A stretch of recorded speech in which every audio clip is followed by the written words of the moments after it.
Hello everyone, मैं रोशन sir आपका स्वागत करता हूं इंजीनियरिंग मैकेनिक्स के ऑनलाइन क्लास में। आज हम लोग पढ़ेंगे कि फिजिकल क्वांटिटी क्या होता है और किस तरह से फिजिकल क्वांटिटी को बांटा जा सकता है। ठीक है, तो फिजिकल क्वांटिटी को हिंदी में हम लोग भौतिक राशि कहते हैं। इसका मतलब है कि ऐसा कोई भी क्वांटिटी जिसको आप डायरेक्ट या इनडायरेक्ट मेजर कर पा रहे हो, ऐसे सारे क्वांटिटी को हम लोग फिजिकल क्वांटिटी कहेंगे।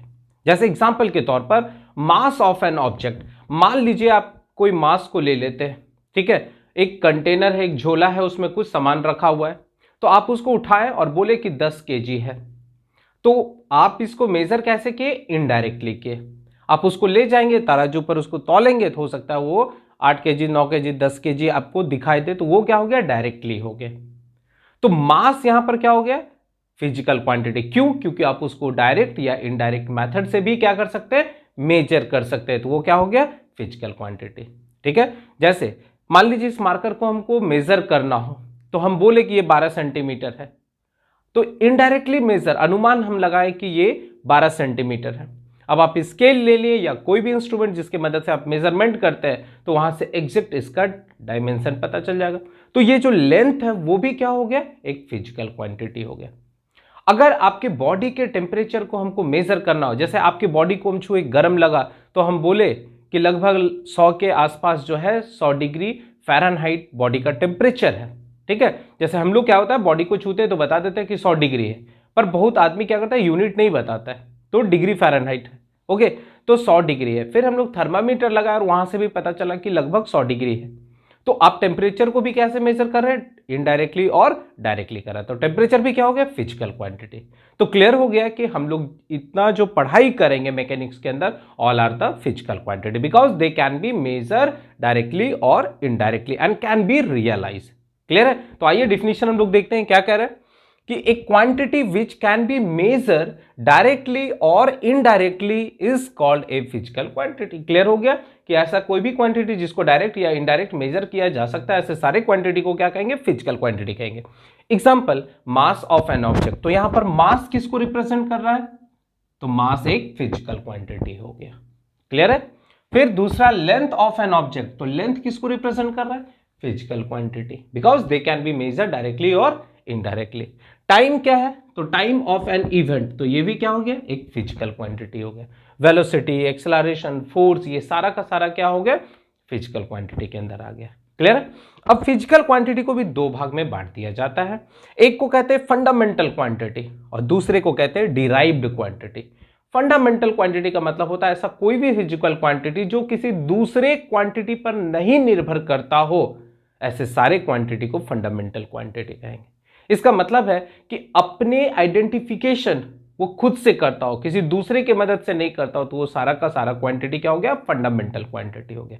ठीक है, तो क्या कह रहा है कि those physical quantity which are independent of each other are known as fundamental quantity. मतलब ऐसा कोई भी क्वांटिटी जो दूसरे क्वांटिटी पर निर्भर नहीं करता हो, ऐसे सारे क्वांटिटी को क्या कहेंगे? फंडामेंटल क्वांटिटी कहेंगे।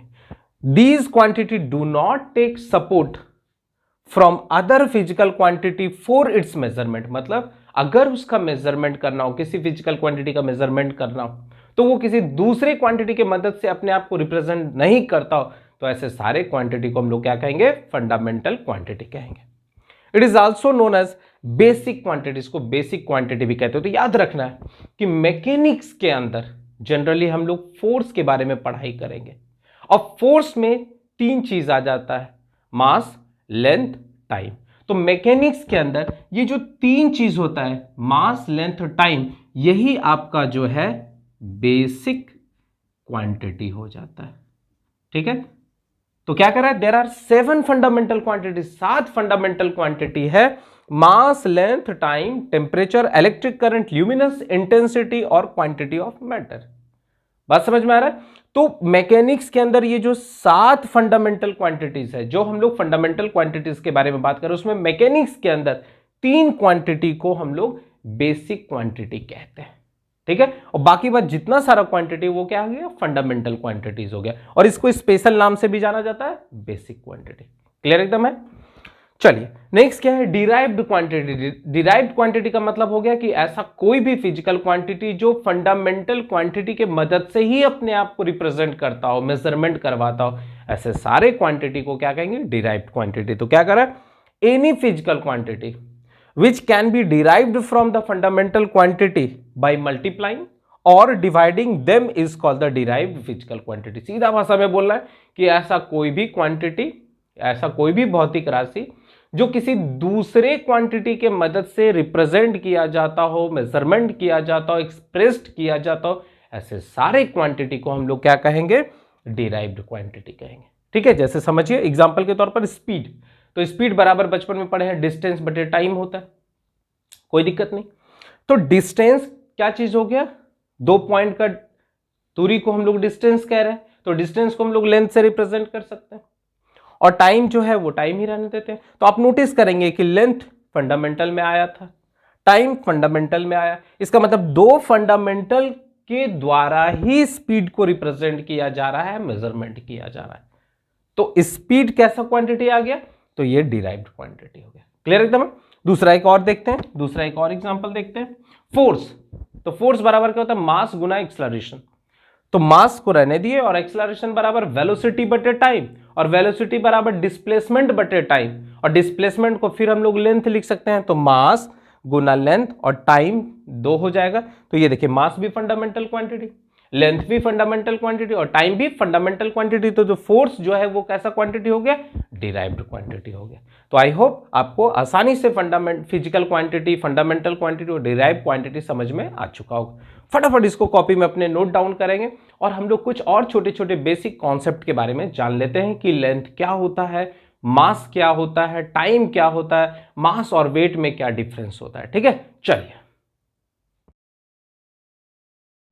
चलिए अब हम लोग नेक्स्ट आ जाते हैं बेसिक कॉन्सेप्ट, जिसमें हम लोग सबसे पहला पढ़ेंगे कि मास किसको कहते हैं। तो कहता है total matter contain in a body is called मास। मतलब किसी भी बॉडी में, किसी भी ऑब्जेक्ट में जो टोटल मैटर प्रेजेंट करता है, टोटल मटेरियल प्रेजेंट करता है, उसी को हम लोग क्या कहते हैं, मास कहते हैं। जैसे एग्जांपल के तौर पर मान लीजिए आप नमक का 1 kg का पैकेट लिए हैं, तो उसमें जो ग्रेन है, जो दाना है एकक, वो क्या हो गया, मैटर हो गया, वो क्या हो गया, मटेरियल हो गया।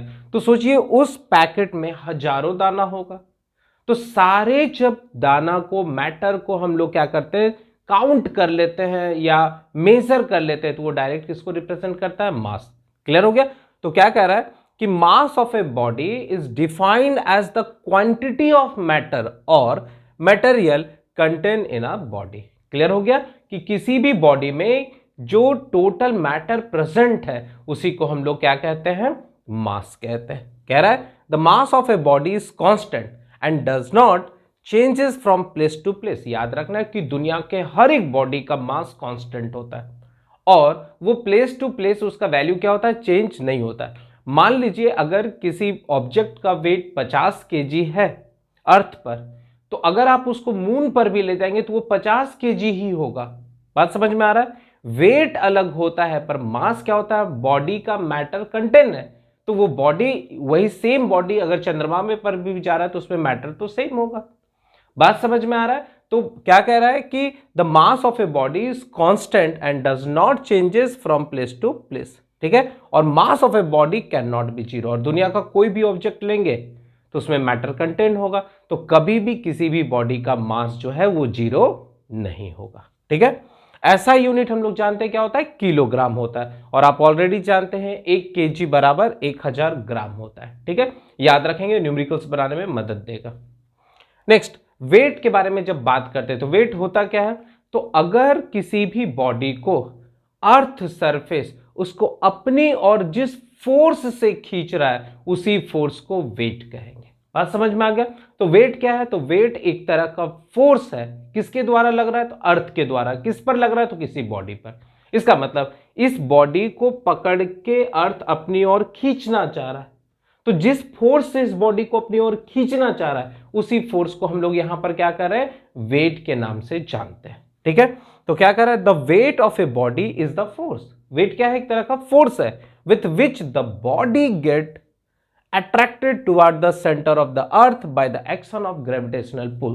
बात समझ में आ गया कि एक ऐसा फोर्स जिस फोर्स के मदद से कोई भी बॉडी अर्थ के सेंटर के तरफ अपने आप खींचा चला जाए, ऐसे फोर्स को हम लोग वेट के नाम से जानते हैं।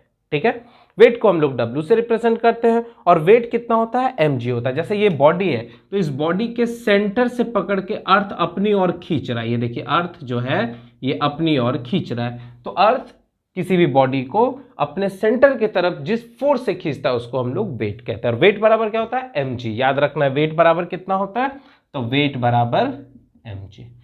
m क्या है, मास ऑफ द बॉडी, और g क्या है, एक्सेलरेशन ड्यू टू ग्रेविटी। और g का वैल्यू आप ऑलरेडी जानते हैं 9.81 मीटर पर सेकेंड स्क्वायर। क्लियर है। ऐसा यूनिट क्या हो जाएगा, तो ऐसा यूनिट वेट का क्या हो जाएगा, न्यूटन। क्यों, क्योंकि वेट क्या है, एक तरह का फोर्स है। क्लियर है। अब हम लोग डिफरेंसेस देख लेते हैं आसान भाषा में कि मास और वेट का क्या डिफरेंस है। ऑलरेडी आप फिजिक्स में बचपन से ही पढ़ते हुए आ रहे हैं। तो मास क्या होता है, total matter contain in a body. ये क्या होता है, it is the force by which A body is attracted toward the centre of the earth. Clear है एकदम। It is scalar quantity. Scalar quantity का मतलब होता है ऐसा क्वांटिटी जो सिर्फ मैग्नीट्यूड पर डिपेंड करता हो, डायरेक्शन पर डिपेंड नहीं करता हो, ऐसे क्वांटिटी को क्या कहेंगे, स्केलर क्वांटिटी। इसका मतलब है कि 50 केजी का कोई सब्सटेंस है, बॉडी है, तो वो उत्तर दिशा से 50 लग रहा है कि पश्चिम से लग रहा है कि कोई दूसरे दिशा से लग रहा है, उससे कोई उसको मतलब नहीं है, बस टोटल मैटर का बात हो रहा है। तो मैग्नीट्यूड पर निर्भर करता है। तो क्या कर रहा है, it is a scalar quantity. Scalar क्यों, क्योंकि वो सिर्फ मैग्नीट्यूड पर डिपेंड करता है, डायरेक्शन पर डिपेंड नहीं करता। तो ऐसे क्वांटिटी को क्या कहेंगे, स्केलर क्वांटिटी कहेंगे। और वेक्टर क्वांटिटी का मतलब हो गया जिसमें मैग्नीट्यूड पर भी डिपेंड करता है और डायरेक्शन भी। देखिए मैग्नीट्यूड कितना है, तो ये mg लग रहा है, मान लेते हैं 50 न्यूटन लग रहा है, तो ये मैग्नीट्यूड हो गया। और एक फिक्स डायरेक्शन है, वर्टिकली डाउनवर्ड लगेगा हमेशा वेट। आप किसी भी तरह से बॉडी को लटका दीजिए, हमेशा अर्थ उसको वर्टिकली डाउनवर्ड खींचेगा। इसका मतलब एक फिक्स डायरेक्शन होता है। तो जहां पर मैग्नीट्यूड हो, डायरेक्शन दोनों पर निर्भर करता हो, उसको हम लोग क्या कहते हैं, वेक्टर क्वांटिटी कहते हैं। It is a constant for a body at all place. कहता है कि किसी भी बॉडी का जो मास होता है वो कांस्टेंट होता है और उसका मैग्नीट्यूड कभी भी चेंज नहीं करता। आप कहीं भी लेके चले जाइए, ठीक है। Its changes from place to place. पर किसी भी बॉडी का वेट जो है वो चेंज करता है। क्यों चेंज करता है, क्योंकि देखिए वेट बराबर आप क्या जानते हैं, mg। तो किसी भी बॉडी का मास तो फिक्स है, पर जो ग्रेविटी है, एक्सेलरेशन ड्यू टू ग्रेविटी, ये चेंजेस करता है। जैसे मान लीजिए ये अर्थ है, तो अर्थ के सरफेस से अगर आप ऊपर जाइएगा तो g का मान घटता है। तो जब g का मान घटेगा तो वेट भी घटेगा। अर्थ के अगर अंदर आप जा रहे हैं, कुछ डेप्थ तक जा रहे हैं, तब भी क्या होता है, g का मान घटता है। तो फिर क्या हो गया, वेट फिर घट रहा है। अर्थ इक्वेटर में इसका g का मान अलग होता है, पोल पर अलग होता है। तो रोटेशन के कारण भी क्या होता है, g का मान चेंज होता है, तो वेट भी क्या होगा, चेंज होगा। तो ये याद रखना है कि एक प्लैनेट से दूसरे प्लैनेट में g का वैल्यू अलग अलग होता है, इसलिए वेट भी क्या होता है, अलग अलग होता है। क्लियर है। It is never zero. कभी भी किसी भी बॉडी का मास जो है वो जीरो नहीं हो सकता है। It is zero at the centre of earth. और हमेशा याद रखना है अर्थ के सेंटर पर g का मान जीरो हो जाता है, इसलिए वेट भी क्या होता है, जीरो हो जाता है। नेक्स्ट, ऐसा यूनिट इज केजी और ऐसा यूनिट इज न्यूटन। तो आई होप आपको आसानी से समझ में आ रहा होगा। फटाफट इसको अच्छे से कॉपी में नोट डाउन करते जाइएगा और एकदम याद रखेंगे। जैसे जैसे आपको लेक्चर पढ़ा रहे हैं आप अपने कॉपी में उसको नोट भी करेंगे और साइड में, मतलब टॉप जगह में जहां पर आपका लेफ्ट राइट टॉप रहेगा, वहां पर आप लिख देंगे lecture number 1, lecture number 2, lecture number 3। क्योंकि जब आपको पूरा का पूरा मैकेनिक्स पढ़ाएंगे तो काफी लेक्चर आपके पास अवेलेबल हो जाएगा। तो आप अपने नोट से देख सकते हैं कि हमको किस समय किस लेक्चर को पढ़ना है। बात समझ में आ रहा है, तो उसको अच्छे से कॉपी में नोट डाउन करते जाएंगे। चलिए नेक्स्ट आ जाते हैं लेंथ। लेंथ क्या होता है, तो इस पूरे स्पेस में कोई दो पॉइंट ले लीजिए, एक पॉइंट यहां ले लेते हैं, एक पॉइंट यहां लेते हैं। तो स्पेस में दो पॉइंट के दूरी को ही हम लोग क्या कहते हैं, लेंथ कहते हैं। तो क्या कर रहा है, the distance between two point in space is called length. देखिए इस पूरे स्पेस में हम क्या किए, एक पॉइंट यहां ले लिए, एक पॉइंट यहां ले लिए। स्पेस का मतलब 3D का बात हो रहा है, ठीक है। मतलब आप किसी भी डायरेक्शन में मूव कर सकते हैं, तो वो स्पेस हो गया, ठीक है। तो स्पेस में कोई दो पॉइंट ले लिए और दो पॉइंट के डिस्टेंस को ही हम लोग क्या कहते हैं, लेंथ कहते हैं। और यूनिट क्या होता है, ऐसा यूनिट मीटर होता है। कोई कंफ्यूजन नहीं। चलिए नेक्स्ट, टाइम क्या है, तो दो घटना, दो इवेंट। कह रहा है कि time is a measure of the duration between the occurrence of two event. मतलब दो घटना होने का जो इंटरवल होता है उसी को हम लोग क्या कहते हैं, टाइम कहते हैं। ऐसा यूनिट क्या हो गया, सेकंड हो गया। क्लियर एकदम हो? तो आई थिंक आज आपको जितना सारा चीज बताया हूं वो अच्छे से समझ में आ चुका होगा। इसको अच्छे से अपने कॉपी में नोट डाउन कर लेंगे और मन लगा के पढ़ते रहेंगे। और साथ ही साथ आप मेरे सारे लेक्चर को देखने के लिए मेरे यूट्यूब चैनल को सब्सक्राइब भी कर लीजिए, उसको ज़्यादा से ज़्यादा शेयर कीजिए, मेरे ऐप को जय मैकेनिकल ऐप को डाउनलोड कर लीजिए। और अगर आपको सारा सब्जेक्ट पढ़ना है आपके सेमेस्टर के लिए तो आप पॉलिटेक्निक एकेडमी के ऐप को भी डाउनलोड कर सकते हैं। ठीक है, चलिए तो आज के लिए बस इतना ही रहने देता हूँ। Thank you.